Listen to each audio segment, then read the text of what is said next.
Bonjour Audrey, Salut Marion. merci d'être là pour nous accorder un petit peu de temps dans ton emploi du temps bien serré, quelques jours de ta course. Est-ce que je peux te laisser te présenter? Oui, je m'appelle Audrey Tanguy, du coup je suis athlète semi-professionnelle au K et également professeure de PS dans la vie Ok, et maman de Marceau depuis 1 an. ok, Voilà. super. Justement, tu es rentrée dans une phase postnatale, maintenant tu es à 1 an, donc tu as une vision un peu plus large maintenant que quand on s'est parlé il y a quelques mois pour le podcast Courir pour deux. Et je voulais un peu savoir déjà ton parcours pendant ta grossesse, ton parcours sportif, si tu peux rapidement nous expliquer ce que tu as pu faire pendant ta grossesse et puis ce qui t'a peut-être aussi marqué un peu dans cet entraînement pendant cette période. Ouais, écoute, dès que j'ai su que j'étais enceinte, j'ai eu envie de m'écouter plus, de vraiment me recentrer sur ce que je voulais faire, ce que j'avais besoin de faire aussi à ce moment-là. Et donc j'ai supprimé, j'ai dit à mon entraîneur que je voulais m'entraîner toute seule et faire ce que je voulais. C'était aussi arrivé, je pense, à un moment de ma vie d'athlète où j'avais besoin aussi de faire ça. Et donc il m'a servi aussi quelque part, Marceau, à me retrouver là-dedans. À me faire confiance aussi parce que j'avais envie de profiter aussi moi de cette période. J'avais pas envie de me sentir tiraillée entre des entraînements qui étaient durs et je sentais qu'ils ne me correspondaient pas avec l'évolution du corps qu'on peut avoir pendant une grossesse. Donc j'ai continué à courir comme j'aime tous les jours, comme je voulais, à l'allure que je voulais, où je le sentais, les endroits que j'avais envie de faire. Et voilà. Ça s'est passé comme ça, facilement, simplement. Et est-ce que tu as été suivie? Est-ce que tu t'es entourée de pros de santé qui ont pu justement t'aider à te guider dans ton entraînement pendant la grossesse ou de parfois répondre à certaines interrogations qu'on peut avoir en tant qu'athlète? Alors oui, j'avais choisi une gynécologue dont je savais que le mari était un intervenant au sein de la Fédération française d'athlétisme. Okay, C'était pas anodin. Voilà, pour qu'elle ait quand même des repères, parce que j'étais assez frileuse. En règle générale, mais je pense que le sportif, et encore plus quand on en fait beaucoup, on n'est pas peut-être comme la population lambda, et j'avais pas envie qu'on me freine dans ce que moi je sentais être possible pour moi.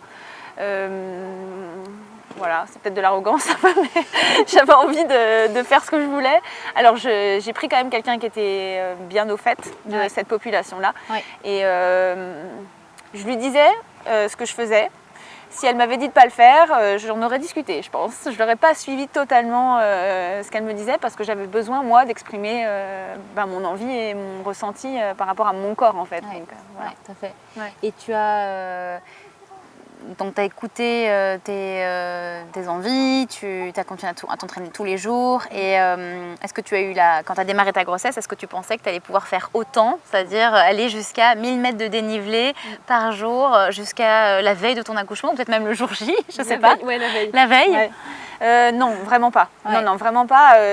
Au fur et à mesure de la grossesse, je me disais, peut-être que là, je vais devoir réduire. Je sens que je suis un peu plus fatiguée. Oui. Parce qu'en fait, il y a des phases où on se sent plus fatiguée.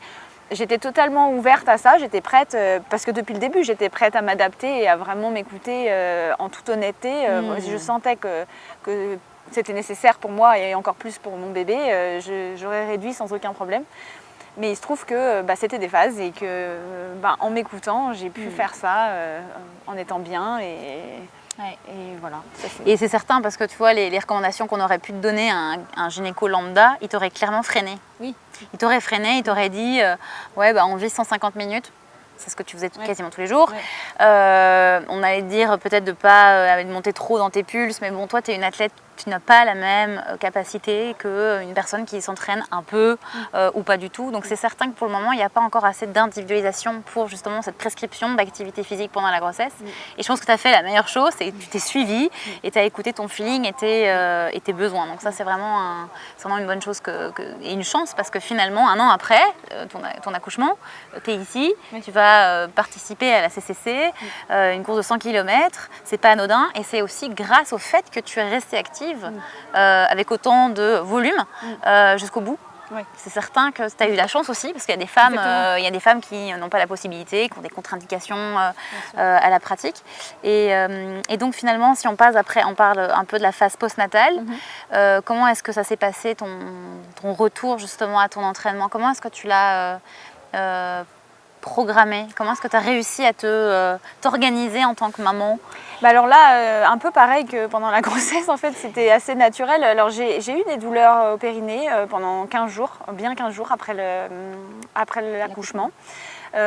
Donc évidemment j'ai pas couru, même la marche sur sentier assez raide était compliquée, donc je marchais sur de la route, ou j'avais toujours une activité physique parce que ça fait aussi partie de mon quotidien et de mon bien-être physique et mental, je pense, donc c'était important pour moi de pouvoir sortir, de pouvoir, voilà, j'avais besoin de ça, surtout avec tous les chamboulements hormonaux qu'on peut avoir après un accouchement. Mais voilà, j'ai adapté pendant 15 jours, ça m'allait bien, et puis après j'ai commencé à faire des plus grosses randos parce que j'ai senti que mon corps était prêt à ça. Et puis un jour, je me suis dit, on va voir si en courant ça me fait mal. Ça ne m'a pas fait mal, donc le soir même, j'ai fait 1h30 de course sur route parce que je sentais que j'étais prête à le faire et que j'en avais envie. Et, voilà. Et ça s'est bien passé. Et ça s'est très bien passé. Et j'étais avec la poussette, bien sûr. Oui, j'étais avec la poussette, puisque moi j'ai eu cette particularité que je n'avais pas envie de laisser mon enfant pour aller m'entraîner. C'est pareil, c'est un ressenti personnel. Je sais que tout le monde n'a pas du tout le même, mais certaines ont besoin de se retrouver, d'avoir ce moment à elles après l'accouchement, et ce que j'entends tout à fait. Mais moi, c'était pas ça. Moi, j'avais besoin d'être avec mon enfant et de partager ça avec mon enfant. Du coup, j'ai couru avec la poussette, voilà, tout de suite. Et lui, comment est-ce qu'il réagissait à tes sorties poussettes dès le début? Alors, il a tout de suite aimé. En fait, ça a été, je pense qu'il a associé la sieste et le moment de calme et de repos à ça. Tant et si bien que maintenant, c'est assez compliqué de le faire dormir en dehors d'une poussette. C'est un peu compliqué, c'est un peu de ma faute, mais ça me va parce qu'au final, passer des journées dehors, ça me correspond, donc ça va. On fonctionne bien comme ça, ouais. C'est génial. Ouais. Et ce que tu vois aussi maintenant que lui, il est plus grand, ça se passe comment? C'est la même chose? Il continue à se reposer souvent quand tu vas courir, c'est son moment de sieste. C'est souvent son moment de sieste. Là, cet été, il a fait quelques sorties où il n'a pas trop dormi, beaucoup moins. Mais il apprécie quand même. Enfin, c'est très rare qu'il râle le matin quand on va courir, ça peut arriver. Mais franchement, moins de 5 fois dans toutes les sorties, tous les jours, tout l'été, quoi. Vraiment, c'est très rare. Il profite, quoi. Il profite du paysage. Et oui, voilà. Parce que finalement, on est bercé. Bien sûr, en fait. Ouais. Le mouvement de bercement. Et je sais pas si par exemple, tu vois la différence quand tu marches vite.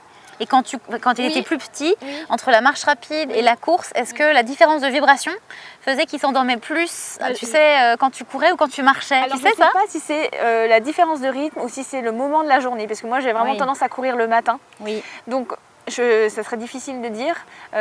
Toujours est-il que l'après-midi, si je fais une marche, je peux avoir plus de temps, enfin il peut mettre plus de temps à s'endormir que le matin quand je cours. Mais est-ce que c'est le rythme ou est-ce que c'est le moment de la journée, ça je ne sais pas.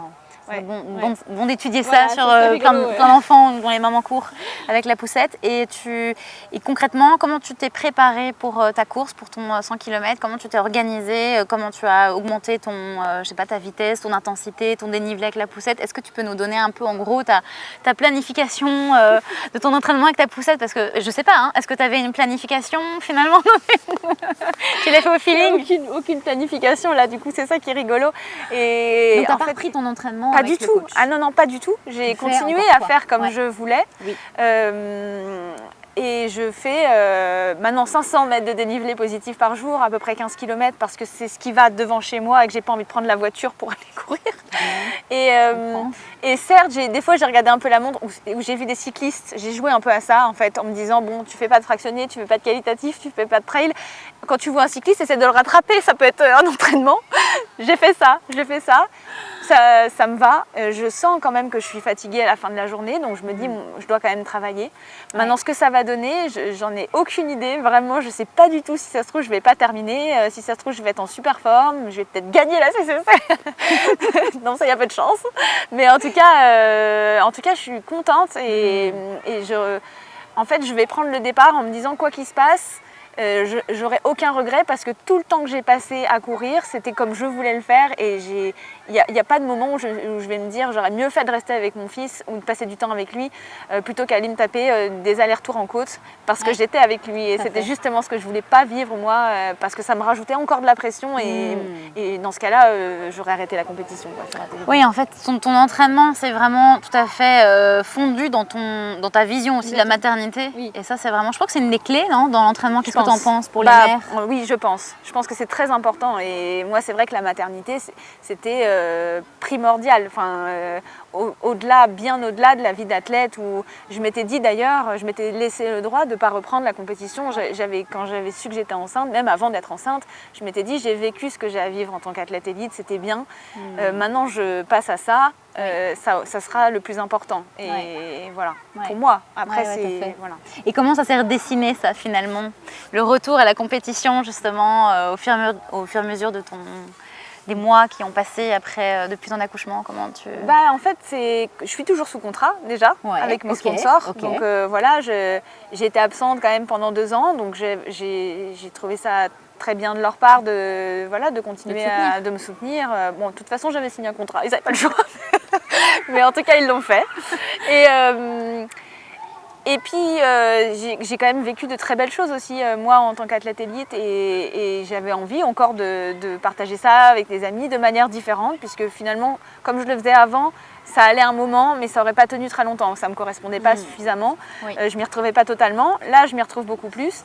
Est-ce que les résultats vont suivre? Je ne sais pas. Est-ce que les sponsors vont continuer à suivre? Je ne sais pas. Mais en tout cas, j'aurais fait mon petit bonhomme de chemin. Et puis, de montrer aussi, finalement, à beaucoup de femmes qui hésitent à être maman, qui ne savent pas si c'est possible de tout concilier, qu'on peut le faire, quoi. Il suffit de s'écouter et de se faire confiance. Oui, c'est ça, parce que finalement, comme tu dis, tu avais peut-être le point d'interrogation sur ton retour à la compétition, qui finalement, tu reviens assez tôt. Oui, c'est ça. On est à 1 an postnatal. Voilà. Et finalement, tu as pu aussi avoir cette... quelque part, tu vas pouvoir un peu lancer aussi ce courant parce que finalement, comme tu dis, beaucoup de mamans n'osent pas parfois se lancer dans la maternité parce qu'elles pensent qu'elles vont être moins performantes. Toi, tu as l'impression que ton niveau de performance, est-ce que il est le même dans tes sensations, dans les sensations, oui. Oui, ok. Oui. Moi, j'ai battu un record sur 1000 mètres de dénivelé après avoir eu Marceau. Franchement, après, sur le Ventoux, par exemple, je dirais pas ça parce que j'ai fait une course de 50 km et j'ai senti que j'étais moins performante qu'avant. Oui. Est-ce que c'est physique? Est-ce que c'est mental? Oui. C'est difficile. T'es partie avec quel état d'esprit? Exactement comme j'étais avant d'avoir Marceau. Vraiment, volonté de faire un podium, de gagner maximum, partir vite. Et en fait, ça n'a pas marché. Ça n'a pas marché. Et puis, dès que j'ai commencé à me faire doubler, là... Mental et... Ah oui, j'ai vraiment pas envie d'y aller, quoi. Et c'est ce qui me fait un peu peur, honnêtement, pour vendredi. C'est que si vraiment, je suis dans le dur... pourquoi continuer? Tu vois, j'ai plus... En fait, ma carotte avant, c'était vraiment la performance. Et là... ça a beaucoup moins de saveur et il y a une saveur très très élevée à côté. Donc je sais pas comment ça va se passer. J'espère juste pas être trop dans le dur. En fait, je vais essayer de faire en sorte de pas être trop dans le dur parce qu'en plus c'est pas du tout agréable. Pour pas avoir à vivre ça en fait. Voilà. Bien sûr. Donc tu vas plutôt partir avec je vais essayer parce que je te dis ça mais... Oui, on verra le jour J, tu verras les jambes, tu verras la niaque et puis en même temps c'est aussi le plaisir du sport. Bien sûr. Finalement d'avoir on va dire des super sensations jour J alors que la veille on se dit ça va peut-être pas aller. C'est un peu le plaisir aussi de la découverte de ton niveau de forme du jour et puis aussi au niveau de quelque part de la fatigue que tu peux avoir aussi en tant que maman. Là, peut-être que dans une période où tu te sens peut-être moins fatiguée. Alors je me sens moins fatiguée au niveau des entraînements et tout. Bon, j'ai eu des soucis de travaux pendant tout l'été et tout, donc beaucoup de contraintes psychologiques. Voilà, effectivement, les nuits sont pas les mêmes qu'avant. Il y a d'autres fatigues, mais effectivement, la fatigue liée à l'entraînement, je l'ai pas du tout. Donc le plaisir de venir à la CCC est là, quoi. Ouais, trop bien. C'est clair. C'est trop chouette. Écoute, on peut te souhaiter une super belle course. En tout cas, on va te suivre de près. Merci. Et que tout se passe bien et prendre du plaisir surtout. Et puis je pense que déjà, une super victoire, c'est aussi d'être là. 1 an après un accouchement. Je pense que déjà, on peut déjà grandement te féliciter. Merci. Merci beaucoup. Que tout aille bien. Merci. Merci à toi. Salut.